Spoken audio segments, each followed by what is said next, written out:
gram per pound. 1 gram per pound. 1 gram per pound. I made that video on a whim, expecting almost nobody to see it. Turns out it was a lot hotter take than I thought. And now almost 700,000 people have seen it. Most, if not all of you following me have probably seen that video by now, where I say 1 gram per pound of body weight is how much protein you should eat in a day. And boy, I caught some heat from some of y'all. So let's dive into it in a little more detail. I also say things like, I could tell you there's a range of this and this, because there is a range, and there are lots of factors. My page is designed to do one thing and one thing only: take science-based approaches and do my very best to make it simple and actionable and easily implementable into your life. 1 gram per pound is an easy rule to follow that you can calculate like that. And it works for most people. However, is it absolutely necessary to hit your goals? No.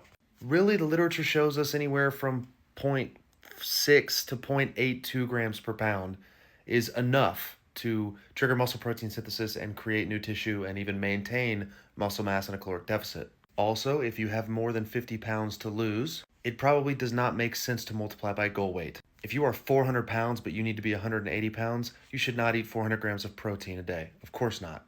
So multiply by your goal weight. 180 grams of protein if you want to be 180 pounds. So yes, the literature, the overwhelming body of evidence shows 0.6 to 0.82 grams per pound is plenty.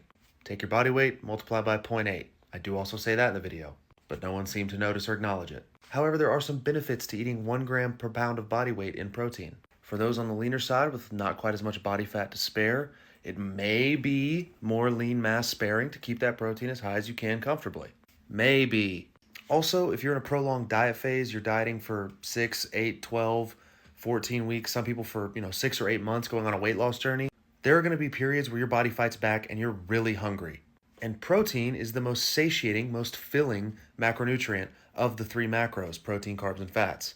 So eating more protein could probably help you stay more full and make that diet phase a little more comfortable. For me personally, I've seen great results with my body eating 0.8 grams per pound, which is about 160 grams of protein for me. However, I find myself way more satiated and more full and more comfortable eating 1 gram per pound. So I do that.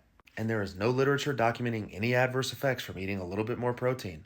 So, to recap, 0.6 to 0.8 grams is probably plenty to build lean mass and even retain lean mass. Err on the side of 0.8 if you're a leaner person and want to make sure you hang on to as much muscle as possible while in a calorie deficit, because in a calorie deficit, our body pulls from all energy sources: body fat, carbohydrate, and sometimes amino acids in the form of protein.